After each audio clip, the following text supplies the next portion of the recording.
This is the Adidas Pharrell Jellyfish, one of the most hyped up sneakers of 2025, with every single colorway selling out and reselling on the aftermarket for thousands. And this is the Adidas Adistar XLG 2.0, which looks suspiciously similar and a whole lot cheaper. So, did Adidas just rip off their own collaboration with Pharrell? And is it actually any good? Well, today we're getting into everything you need to know about one of the most confusing sneakers to release this year.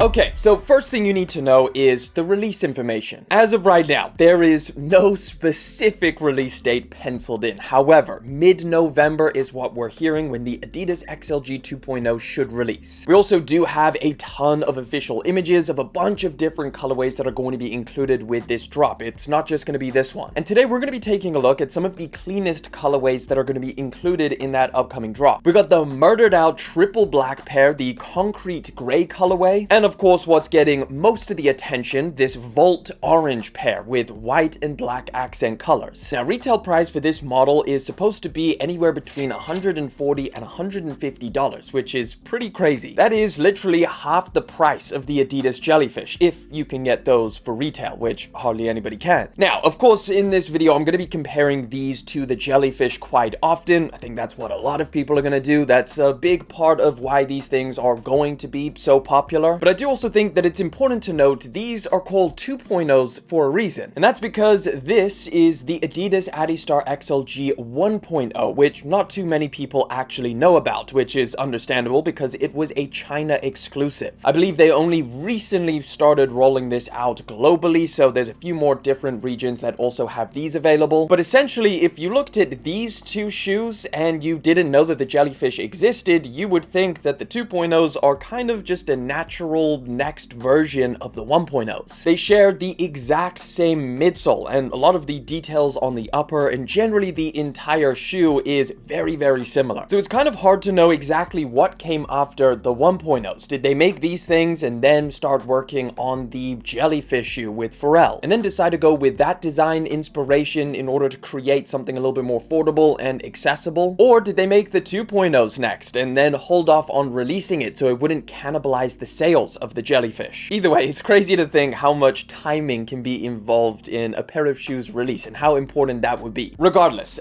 before this pair of shoes has even released, there is a lot of mixed opinions about it online. Some people are saying that this is a bad idea from Adidas to release a takedown version, a more affordable version of the Jellyfish collab. A lot of those people just believe that it's just too soon. Did Adidas just cockblock Pharrell's Jellyfish? You finally make the first skateboard piece sneaker that actually mattered since its NMDs. And then what you do? You make damn near an identical duplicate called the Adistar XL BBL or whatever for half the price. It's like watching your collab getting bootlegged by your own kinfolk. But then of course you've got the other side, the people who just really loved the design and everything about the Jellyfish but just don't want to pay that exorbitant price point. And they seem pretty excited about getting a pair of shoes which essentially is about 80% of the Adidas Jellyfish for half the price. And of course it's going to be a lot less chaos to pick these things up as opposed to the Jellyfish. Now, I will say, even though side by side they look extremely similar to the Jellyfish, there are some very key differences that you do need to know about. So aesthetically speaking, the main separation between the XLG 2.0s and of course the Jellyfish is the lack of the super exaggerated 3D paneling that you get on the upper. The Jellyfish was super unique in that sense, where the materials on the top sort of extended off of the upper, giving it a really cool 3D look. Now, the 2.0s do have a lot of rubber overlays, pretty much exactly the same as the Jellyfish. They're just not as crazy and pronounced and extended off of the shoe. The base material on the 2.0s comes in kind of two different forms. You've got a pretty regular mesh on the upper and then slightly wider base mesh on the side profile, whereas the Jellyfish has a slightly more advanced form of mesh on the side. It's like a little bit of a plastic thing, which I guess just gives it a little bit more breathability than than these. But generally speaking, materials on both shoes are going to be very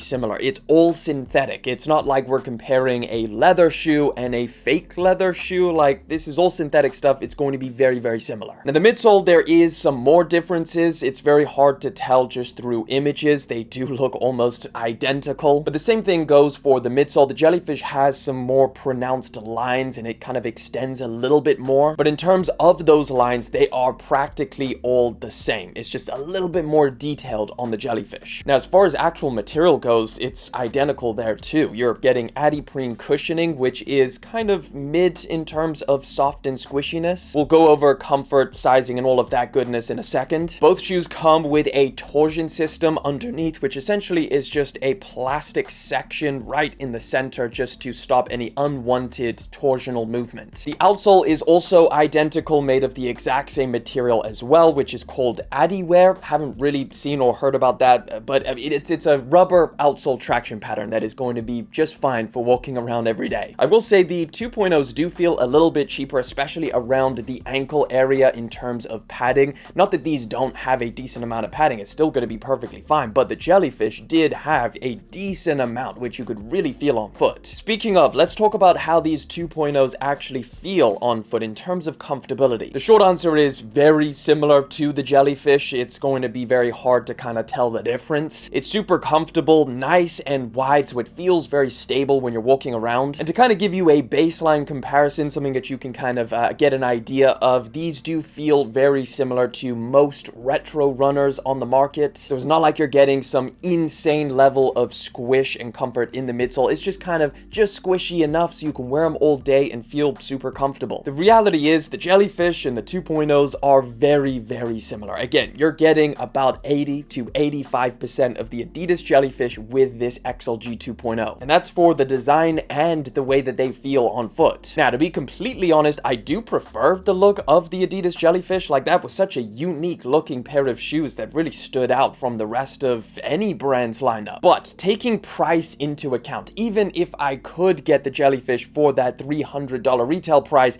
it's a hard sell. That is just a lot of money. And I honestly think it's immediately swerving me towards this pair of shoes. If I had them side by side, I'm taking these. And I think a lot of people feel that way, and Adidas knows it, and I think that's exactly why they're releasing this pair of shoes. But I don't know, you let me know down in the comment section, which one would you choose? $150 for these or $300 for the Jellyfish? Now, when it comes to sizing, in my opinion, these things fit pretty perfect, true to size. They are slightly snug, just like the Jellyfish was, but I will say that unless you're super wide-footed, you're probably better off just sticking with your true size. Overall, I'm actually a huge fan of the Adidas XLG line, which essentially means extra large. They do it to a bunch of their different models in their lineup. They've done the Samba XLG. They've done the Metawave XLG. And one of my personal favorite shoes of this entire year, the XLG Runner. I spoke about these things multiple times in different videos on the channel, but yeah, this is unfortunately another China exclusive. In fact, out of all of these shoes, this would be my all-time favorite. And who knows, if this pair of shoes does really well and is super popular, they might make these a global release, which would be cool. We'll get some more colorways and stuff like that. But